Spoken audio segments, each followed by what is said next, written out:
點心仲有啲咩食啊？小米金湯燴遼參128一位，下邊啊舊薑藤椒炒鮮我都甜噶咯喎。首先咧呢個蛋撻擺咗一段時間噶啦，係熱嘅，咁係我中意嗰種嘅，同埋咧有一種感覺就係燉奶咯，似我女燉嗰種咯。不過我係用一個好高嘅標準去要求。咧，你亦都可以買杯奶茶飲，又係澳門奶茶咧，咁有趣嘅咧，佢哋好中意澳門美食啊！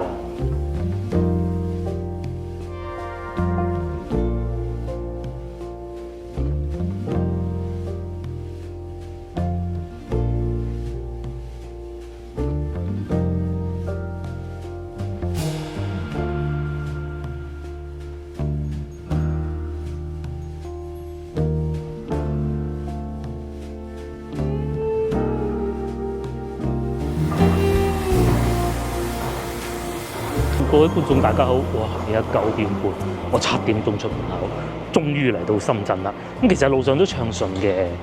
咁今日嚟深圳做咩咧？梗係吃喝玩樂啦。不過今日老婆冇跟住嚟啦，因為咧就喺屋企要休息下。我一個人做咩咧？一早過嚟梗係飲早茶啦。佢無福消受啊！據說咧呢個係深圳為數不多仲會推車仔嘅茶樓啊！咁我而家所在位置係南山區嘅。保安哥哥咧就話喺呢度轉咗啊，寫字樓3樓啊！睇下先啦，深圳即係深圳，大家喺我鏡頭先頭都睇到㗎啦。等燈嘅時候咧，連電雞咧都係要好守規矩嘅。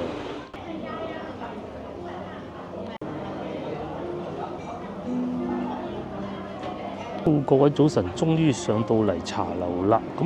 哇真係一個寫字樓上邊嘅嚇。深圳嗰啲茶樓咧，其實據我所知好多都係咁噶。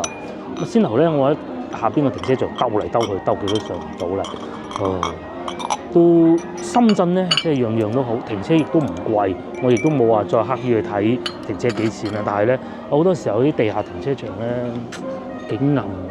我哋嚟呢度大名鼎鼎金翠皇宮，睇下有啲咩食啦。據說佢哋推車仔嘅，不過咧應該我理解錯咗咯，就唔係推車仔嘅。據說佢哋咧係手工點心嚟嘅，咁係咪咧我都冇辦法證實啦。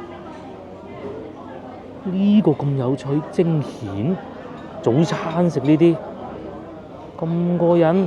呢個唔食唔得啦，真係要黑松露糍菜餃，呢個不必啦吧，但係都幾有特色，同埋仲有水牛奶，呢個擺入購物車先啦。淮山糕、蝦餃、燒賣蒸排骨，都係咁上下正常應該要有嘅東西啦嚇。油炸鬼、洋尖椒都有喎，墨魚球，黑金流沙包咁有趣，黑麻麻嘅喎，艇仔粥、牛柏葉，鳳爪拼排骨，我中意啲拼嘅，珍珠雞。陳村粉我咧就唔想食咁多主食嘅，因為冇老婆陪住咧，食唔晒咧，幾頭痛嘅。仲有腸粉，蝦腸粉也不必啦吧。叉燒包、合桃包、瘦肉粥，基本上。大概我估到係咩咧？叫多個蛋撻，基本上就係咁嘅水牛奶排骨酥皮蛋撻 ，OK， 幾好喎！其實咧，我相信咧，睇緊我嘅頻道好多香港觀眾應該都嚟過㗎。咁我聽到嘅咧係好多廣東話㗎，仲要唔係嗰啲唔鹹唔淡嗰啲普通話嚟㗎。包括侍應也係啦，客人也係，會唔會有好多香港人咧？唔出奇啊嚇！原來咧呢度係好近南頭古城㗎，咁等陣，即係既然我都係開車嚟，我等陣應該會去睇一睇。近到咁凄涼啊！哇！不過揸車都會塞車喎。咁如果行路嘅話，18分鐘就 OK。我咧，如果喺呢度啊，要去深圳灣口岸啊，直頭去口岸啊 ，OK。咁亦都唔係好麻煩嘅啫。去到地鐵站，深圳灣口岸地鐵站，我哋只需要用到係40分鐘。如果啊，喺呢度開車，深圳灣口岸20分鐘。呢條路咧，如果唔係塞車，應該更快，好鬼近嘅。我計劃係咁嘅。首先咧，我今日會留喺深圳嘅。今朝我就會喺南山區呢邊逗留啦。我可能去飲下咖啡啊，睇下嗰條船嘅商場啊，同埋據我所知有幾個新開嘅商場嘅。我飲下咖啡啊，悠閒啊咁嘅啫嚇。平時咧同老婆唔食嗰啲咧，今日可能會試下。咁然之後再晏少少要睇情況啦，睇心情如何，睇天氣如何。我可能會去翻福田嗰邊行下嘅。咁啊，主要咧都係停留喺商場，因為嚟深圳唔行商場唔得嘅。點心仲有啲咩食啊？小米金湯燴遼參128一位。下邊啊，舊薑藤椒炒鮮包、奇香雞即係葱油雞啦，小炒黃牛肉即係湖南菜啦，煲仔飯添喎。哇！不過138，深圳啲嘢唔平係好正常㗎嚇。呢個勁啊！300蚊一斤嘅芝士焗龍蝦，睇個格局咧已經睇得出啦，佢哋應該係一個做飲宴啊、喜酒擺酒嘅餐廳嚟嘅。個大堂超級大，有一段好長嘅時間咧，廣州嗰啲茶樓唔見晒，因為點解咧？冇錢賺啊！即係嗰啲其實我哋唔會叫預製菜嗰啲，一早整定糯米雞嗰啲咧，成本高啊，師傅做啊好辛苦啊。後來出現咗嗰啲一早整定嗰啲嘅點心以後咧，咁啊開始先出現翻有得飲茶，咁然之後咧就開始咧好多茶樓啊就做埋茶市啦。呢度咧應該就係咁嘅，都租咗地方啦，係咪？點解唔物盡其用咧？通常我哋成日講預製菜，其實呢啲喺我心目中並唔算預製菜。首先第一，佢冇可能係預製菜啊！佢呢個點預製，大佬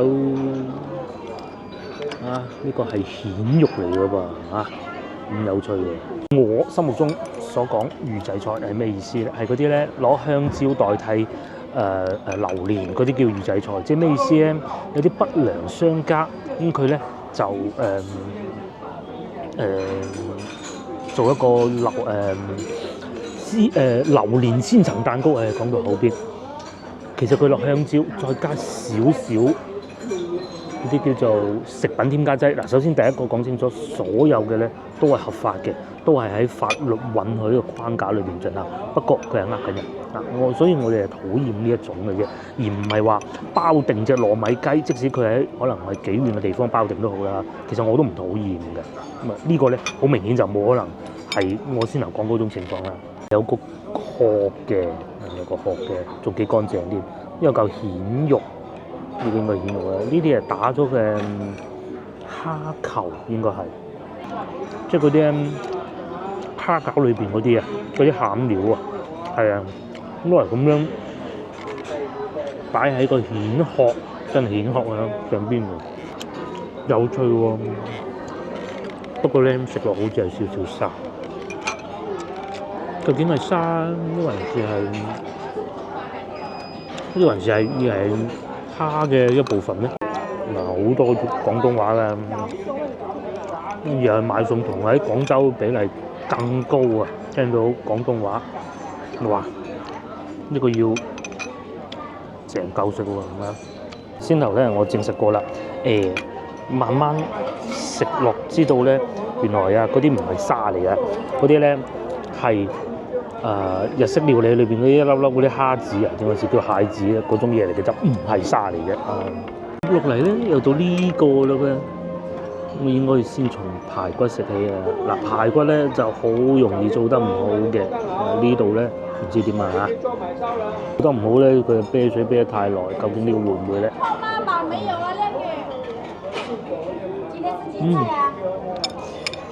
首先，仲食到有肉嘅纖維，不過咧佢都落咗幾多味料，試圖冚住一啲雪藏味。不過其實我食起身完全冇雪藏味嘅，即使冇呢啲辣椒都好啊。肯定唔係我食過最好嘅，我食過最好近期咧，唔好講一直以嚟啦，應該係喺文昌嗰次，嗰個蒸排骨好好食㗎，應該係文昌吧，我都唔係好記得。咁但係呢個咧，唔係，係海口啊，反而真係估唔到，海口嗰個老爸茶嗰個蒸排骨係好好食嘅。整個海口我淨係中意嗰樣嘢嘅啫，唯一一樣。咁咧呢一個咧，同佢咧好老實講啊，有少少差距。不過大家記住呢度係深圳啊，調味方面都唔錯。咁啊呢啲辣椒肯定要落少少，有啲食水先得嘅。更願意相信咧，佢嗰個辣椒咧純粹就係裝飾，因為咧你蒸排骨咧有人啊，其實係唔係好中意見到有豆豉嘅，我就係啊，我唔中意見到有豆豉嘅蒸排骨，好奇怪。咁佢咧落少少辣椒圈，咁啊點綴一下都唔錯。同埋咧嗰啲下邊墊底嘅芋頭並不太多。以南山區嘅物價，以深圳嘅物價嚟講，24蚊8係好高性價比嘅。眾所周知，南山區咧應該係好有可能係全中國咧人均 GDP 同埋 GDP 最高嘅一個區域嚟，因為咧有騰訊喺度啊。除此之外，都有好多高新科技園啊，各種嘅。嗱咧呢個人工智能即刻搜得到啊！排第一係浦東新區、上海，第二海淀區、北京，第3先至係南山區。人工智能幾快？咁我哋大名鼎鼎嘅天河區咧排第6嘅啊，都唔錯，起碼有骨。呢啲咧叫肉有肉味嘅。另外咧呢度飲茶有趣喎，佢唔似廣州啊。廣州其實咧到呢個時段啊，走鬼晒啊！啲茶樓咧好多㗎，都係會有提早埋單，咩9點半埋單，有8點6折咁，即係嗰啲嘢，即係想轉台率快啲嘅。因為呢度啊冇嘅，而家仲有客人入緊嚟，可能喺香港過嚟唔出奇咯。或者一個鳳爪嘅，首先呢度見到佢冇咗蝸油，即係好怕嗰啲咧好多油嘅。然之後下邊墊嘅係花生，炸得都幾透，佢就唔係好大隻嘅。究竟味道如何咧？都幾期待啊！講我中意佢嘅地方先啊。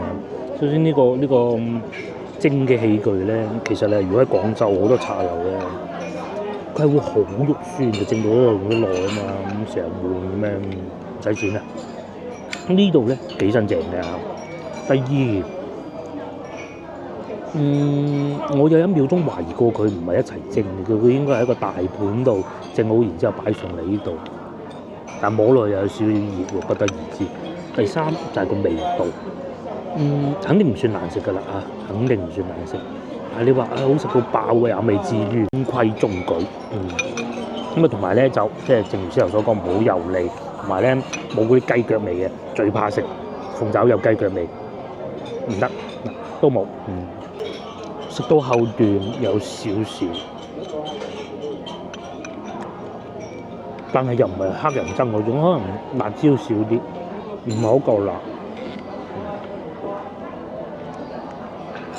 辣再多啲咁就好好。咁我食過最好嘅鳳爪應該係喺廣州嘅，應該叫僑美食府，美國嘅雞腳，哇，好好食嘅整到啊！下次去試下。啲鹹我都甜嘅咯喎。首先咧，呢個蛋撻擺咗一段時間㗎啦，係熱嘅，咁係我中意嗰種嘅。同埋咧，廣府人、廣州人飲茶咧，精髓咧一定係要細細件啊，冇咁粗枝大葉。個蛋撻咧抵讚啊嚇，佢細細隻嘅，千祈唔好以為細就哇就一定要做到兩個字。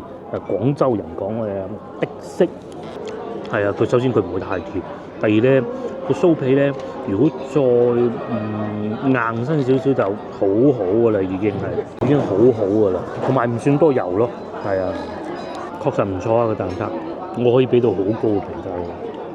同埋咧蛋撻呢度裏邊咧呢個皮啊，其實會落豬油嘅，有啲做得唔好嘅咧，嗰豬油味會好濃嘅，佢好輕微，好輕微，或者用啲唔靚嘅豬油咧，佢有，但係好輕微，好輕微，好輕微。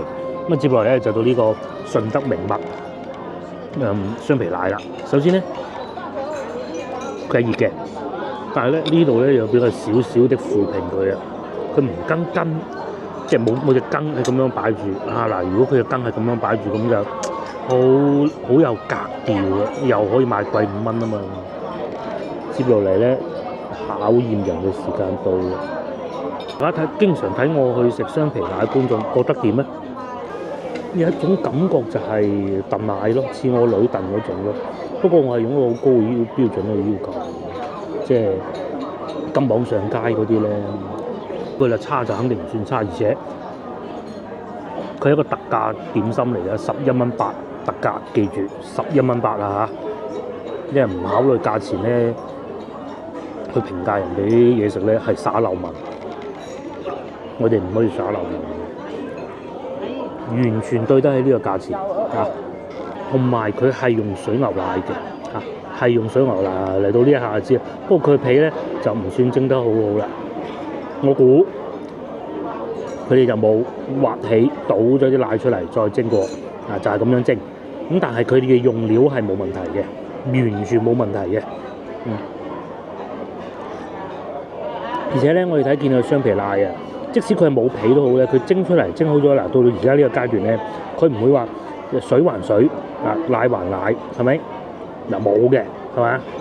要11蚊包喎，咁啊我就收貨㗎啦嚇，但係就一定唔係食過最好，但係收貨 OK。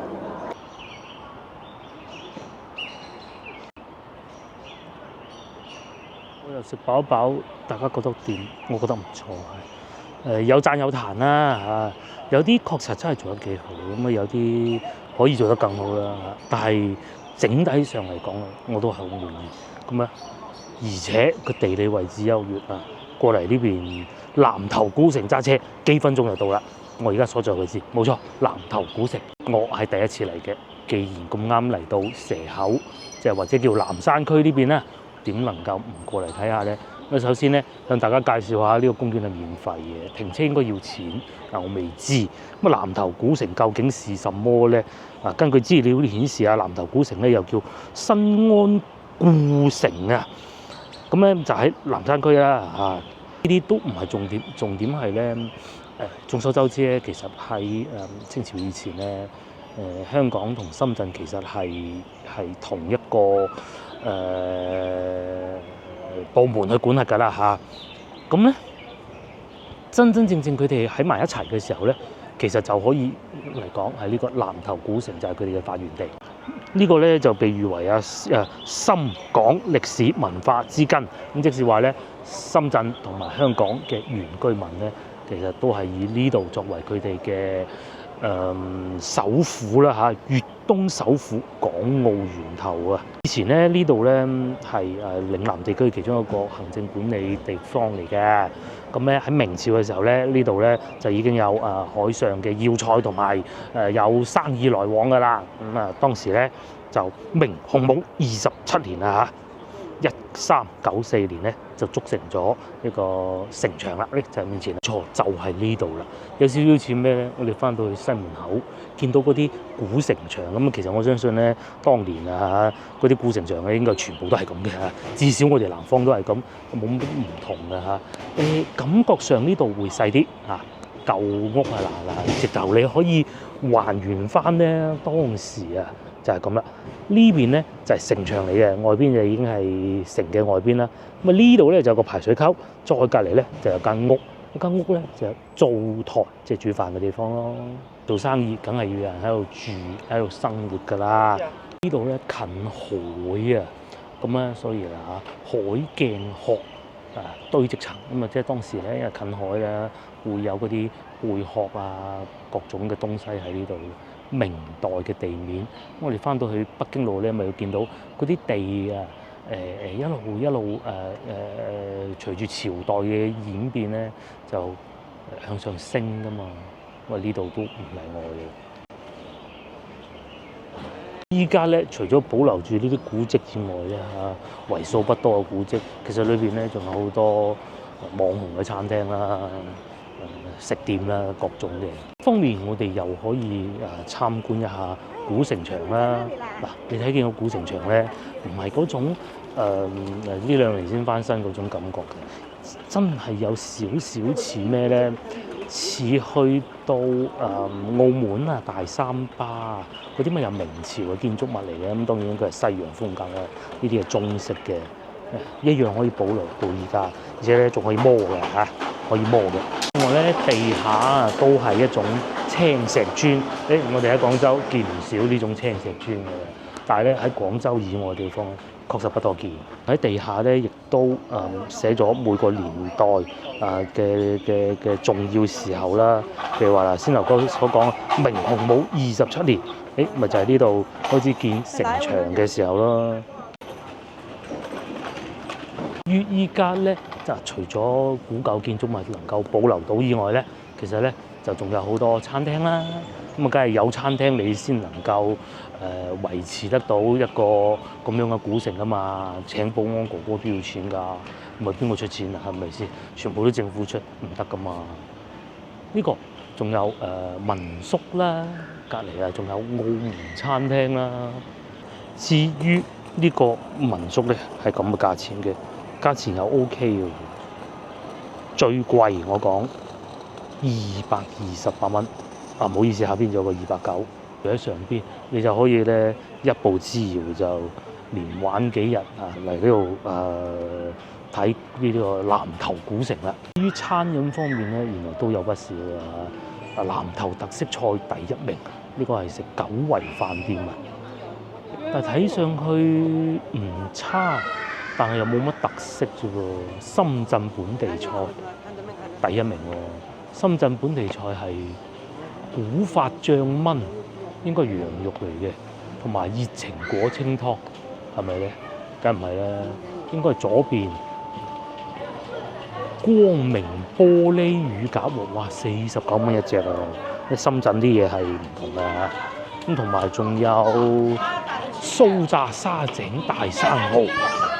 係39蚊，係一隻啊！哇，一隻咁過癮咧嚇！清蒸黃腳臘29蚊，發哥食得好開心嘅。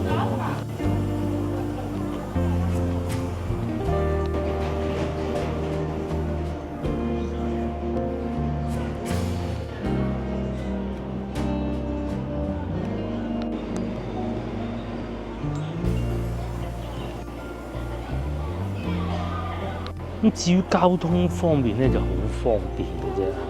喺外邊嘅門口咧就係地鐵站，就叫南頭古城站啦。咁啊洗手間方面咧都好乾淨嘅，咁北門大街説其實我先帶嚟揾個洗手間先行翻出去重新影過嘅。唔算啊，個位置好多，但係好乾淨嘅。除咗餐廳以外，就係一啲貓卡啦，即係嗰啲貓咪咧喺度玩啊，同啲貓咪喺度玩嘅地方啦。同埋仲有嗱，呢個係值得入去㗎嚇，只不過裏邊係博物館，我不能入去拍攝。我先頭已經入過去睇過㗎啦。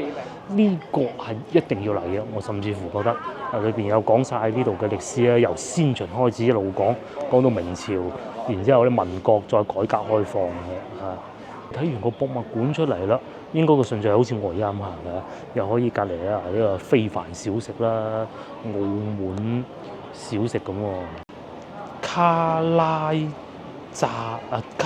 雞腿17蚊一隻，炸四季豆，澳門好中意食炸四季豆嘅，睇嚟13蚊一份，又或者炸全翼16蚊右上角，基本上都係咁啦。嗱，佢哋全部炸好晒擺咗喺度。我咧先頭啊，我喺呢度出嚟嘅洗手間，我發現咧呢度仲有個雲吞麵鋪。咁如果我先頭咧喺嗰度食唔到咧，可以試下呢個喎，仲有米芝蓮。哦，係呢個。早幾日咧，我咪帶大家食個雲吞麵咧，講好貴嗰間咪呢個咯。哦，怪唔得米芝蓮啦。咁但係點解佢上邊係中記嘅咧？可能原班人馬過嚟打造吧。另外咧，你亦都可以買杯奶茶飲，又係澳門奶茶咧，咁有趣嘅咧，佢哋好中意澳門美食啊！奶茶都係要澳門獨有木糠布甸啊！呢個我證實係澳門比較有特色嘅。仲有碧螺春啊！我幾乎想入去買一杯添。除此之外，如果你喺呢度預咗佢嘅民宿啊嚇，咁又可以嚟飲下酒啦。呢度椰青美式自行鵝大買1送1啊！老婆有嚟咧就可以啦。椰青美式有啲興趣嘅，算啦。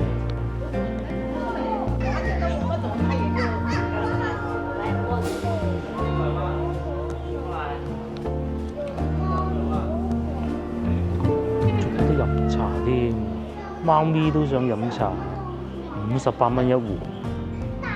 同埋咧，呢隻貓個名叫胡百萬，佢主人叫佢都唔理，走咗入去。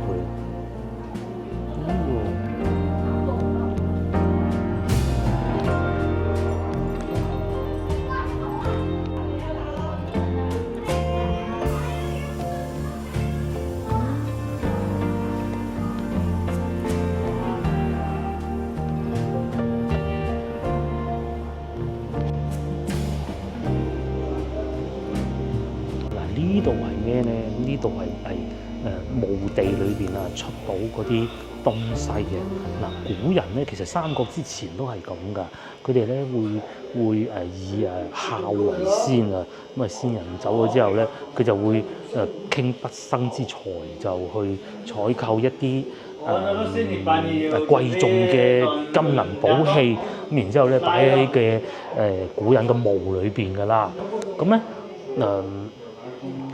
一方面咧就要做大官，因為要孝先至能夠做得到大官嘅。負面嘅事情咧就係第一，佢會將大量嘅錢財擺咗落個墓地下邊，咁啊冇辦法投入生產啦。第二咧就後人亦都係好多人去盜墓啊，導致到先慢慢改咗呢種漏風啦嚇，即係不是太好嘅做法啦。咁但係當然墓地都係需要懷緬先人㗎嚇。後來啦，明宋時期咧咁啊開始擺呢啲工藝品落去啦啊。兩宋明清咁啊擺下好似呢啲咁樣啦，係咪？咁所以咧，通常掘墓嘅人都係三國時期咧，之前嗰啲咧都揾到好多好嘢嚇，價值連城嘅。往後嗰啲唔係話唔好但係相比之下咧就冇咁搶手嘅。好似呢啲都係當時清朝嘅香爐嘅，大佬而家喺西關通地都係，我夠膽講。同埋又可以睇翻當時啲人係點樣去揾食啦，譬如呢一個咁，呢一個應該係補鑊嘅，即個鑊爛咗咁點辦咧？飯都煮唔到嘅，就孭住呢個嘢去補鑊啊！但係至於點樣補咧，我梗係唔知嘅。整個南頭古城咧，應該都係由好多呢啲鋪頭組成啦。一方面就商業化啦，商業化嘅梗係賣下啲酒啊、飲品啊、奶茶啊、小食啊咁啦。咁一方面咧賣下啲 souvenir 啦、金銀首飾啊咁樣咯。咁另外咧就係一啲紀念館啊、博物館嘅，佢呢度仲有好多嘅，譬如前邊咁又有堆青磚屋。但係呢度突然間咧又有一個係賣家私㗎啦、漫畫㗎啦、甜品㗎啦。呢度仲有一個新年特價套餐299，呢個係單人定係雙人套餐咧？哦，佢係有露台嘅食環境，或者呢啲小酒館。哦，食湖南菜嘅呢度。至於價錢方面都唔係好駭人聽聞嘅啦。以深圳嘅物價 OK 嘅啦嚇，蝦仁蒸肚蛋18蚊啫。你嚟到呢度想食湖南菜又唔想好辣嘅，咪蝦仁蒸肚蛋啊！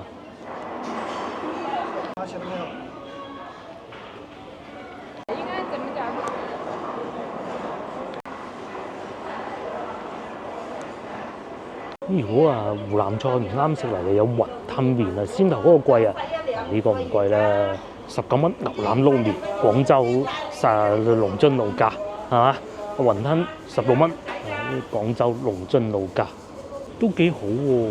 呢度又有一個潮州小食龍江豬腳飯、果條湯。至於價錢方面，咁梗係貴過潮州啦，不過其實潮州都唔平嘅。好似啲果條湯新鮮嘅喎，38蚊啊！如果先頭唔喺嗰度飲茶咧，可以過嚟呢度試下肉卷啊，各種都有啊。人均消費大概50蚊，應該差唔多㗎啦。豬腳飯都係38蚊。我哋食完豬腳飯又可以過嚟呢度行下博物館，呢個叫牌匾故事啊。哦，呢個真品喎嚇。嗰啲字都睇唔到係寫咩，雜貨布鋪，我明白咩意思啦。即係點咧？以前廣東沿海商業係比較發達㗎。咁牌匾意味住咧嗰啲商號，即係而家嘅招牌啦嚇。咁當時就梗係冇登上廣告㗎啦嘛。咁你要話俾人聽，我係做乜嘢生意？咁你梗係要寫住啦。譬如好似先頭我哋睇到呢個。好似先頭我哋睇到呢個永發號咁，你話俾人聽，我係賣雜貨同埋布匹嘅。呢度咧就展出咗好多牌匾，有大亦都有細，有啲係民國嘅，係清朝嘅。呢個係賣咩咧？嗱，如果撳住右邊遮住咗，以我嘅水平，我梗係唔知啦。我淨係睇到蘿蔔種發嗰個應該係客字啩嚇，係咪？原來咧佢係賣蘿蔔嘅種子啊，而且咧呢度仲睇到自帶潮州蘿蔔種發客，咁即是話咧佢應該係賣潮州嘅蘿蔔。據我所知，好似係潮州嗰邊啲蘿蔔係幾靚嘅。仲有呢個係賣呢個賣雲吞麵嘅，我估係咪加芝麻油？上邊個爽滑銀絲細粉，哦，唔係麵喎，係粉喎。仲有醫師啦，光華醫科學院畢業，係民國嘅。咁究竟呢個光華醫科學院喺邊咧？嗱，首先咧睇到佢曾任東莞縣立醫院婦產婦兒科主任阿梁主任啊，經過資料顯示AI 查到嘅呢個光華醫科學院究竟而家喺邊咧？萬萬都諗唔到嘅。其實咧就係而家嘅光華，即係廣州光華口腔學院，即係陵園西嗰度咧，種滿木棉花嗰度附近，即係烈士陵園嘅側門出嚟嘅。成隻省城係咪啲醫學院喺嗰度嘅？喺嗰度學完醫學院就可以掛牌授醫，仲變成一個東莞縣立醫院嘅婦產科主任添。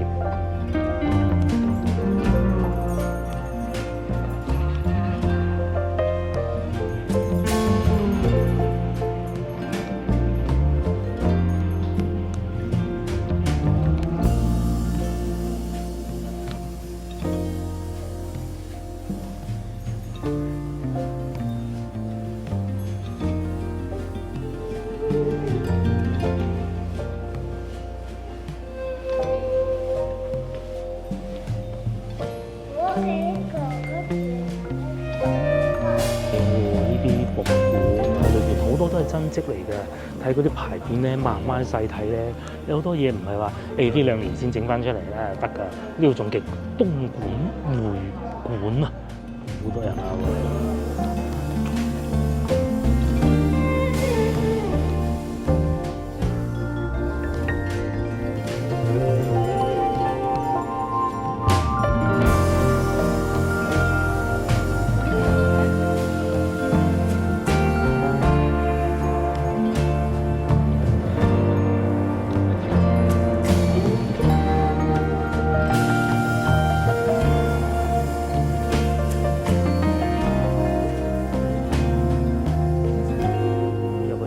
基本上反而同東莞呢兩個字冇乜聯繫嘅，都係講下當時打仗嗰啲嘢啦嚇。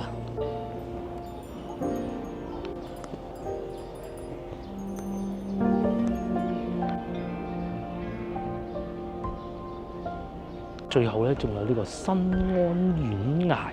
咁嗱，話説咧，先頭開始咪同大家講過呢度新安古城嘅，亦都會叫做我哋就睇埋呢個縣崖上邊嗰幾個字咧，睇上去就深啲啦啊，因為入口同出口係一齊嘅。佢應該係 recycle 翻當時大老爺審訊嘅情景嚟嘅。入去睇過啦，價值不大，不過當然你唔使錢梗入去睇下啦。最精彩2個館，第一個就係嗰個牌匾，全部都係真跡嚟嘅，一定要去睇。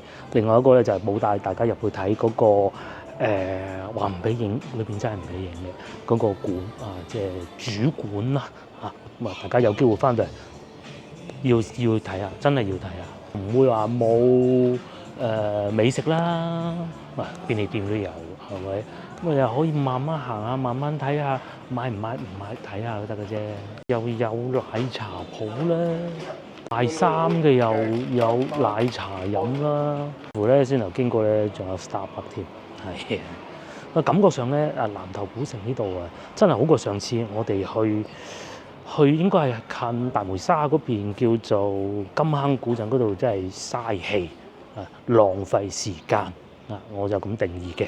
咁呢度咧就 OK 啊，似咩咧？似我哋翻到去祖廟啊，但係又大過祖廟嘅。不過祖廟咧就會更廣府文化，呢邊咧就更近深圳、東莞香港嗰邊多啲嘅。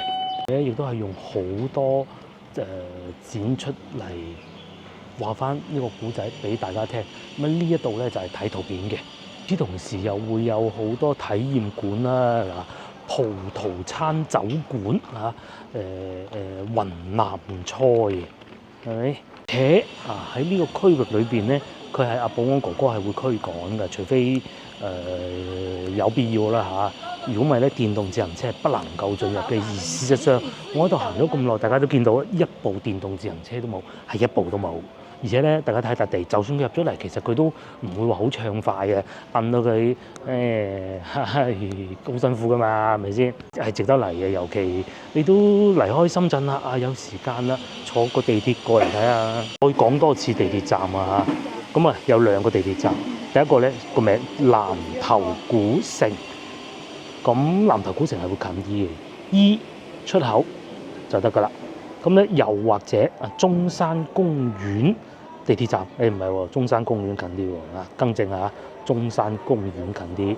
我咧要喺呢度去福田高鐵站揸車，我講24分鐘。如果去深圳灣口岸咧，又係揸車，時間係一樣嘅，22分鐘。我想買杯嘢飲椰青冰美式喎，好似好吸引咁喎。但我又想飲蘋果喎。咁行到攰啦，又可以喺度買杯嘢飲下咁咯。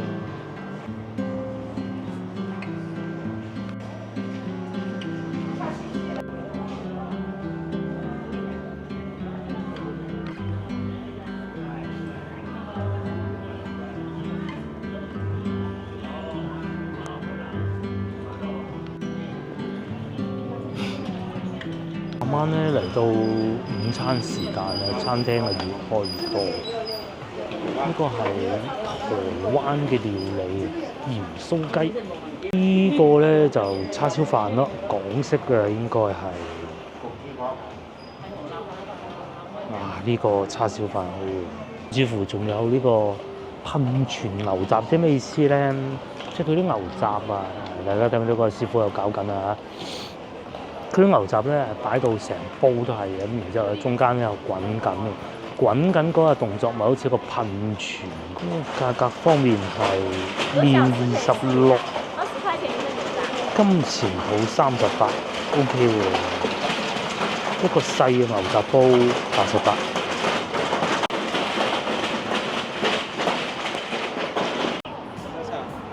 基本上係睇過啦，咁啊真係幾好嘅。即係嚟深圳咧，唔係好似我老婆講咁，全部都係高樓大廈，一唔係城中村，不是，至少有呢個。而你咪話好似翻到廣州嗰啲咁樣，老街老巷啊，青石磚啊，我話晒呢度都係深圳，咁但係至少保留到啊，好似呢度咁，其實上邊有個牡丹樓嘅，咁啊安安靜靜咁喺上邊。亦一方面咧，你又可以喺度食個漢堡包嘅同時，又保留到啲建築物嘅原貌啊。外邊咧就係、街道嚟㗎啦，對面應該係城中村嚟嘅嚇，叫義學街。同時喺外邊呢度都有不少餐廳啊，又或者超市㗎喎。假如啊，我哋假設即係住嗰個民宿，我唔知裏邊係點嘅，200蚊。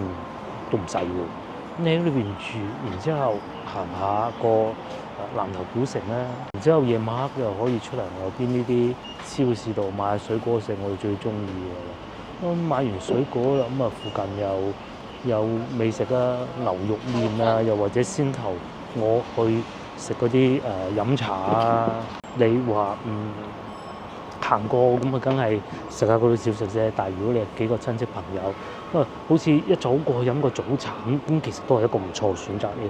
好似我今朝咁，即使我今朝嚟晏咗都，因為咧我感覺咧呢個南頭古城係好適合一個俾你慢慢坐低放鬆嘅地方，而唔係話好似深圳其他一啲咁好急啊咁嘅感覺咯。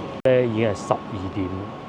行下深圳街頭，其實咧，我而家係要去攞翻部車嘅，就行成少少嘅啫。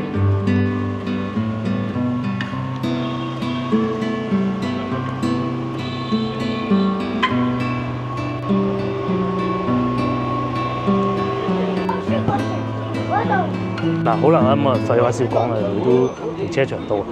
我哋過去酒店啦，我已經 book 咗酒店㗎啦，咁啊都喺南山區呢度嘅。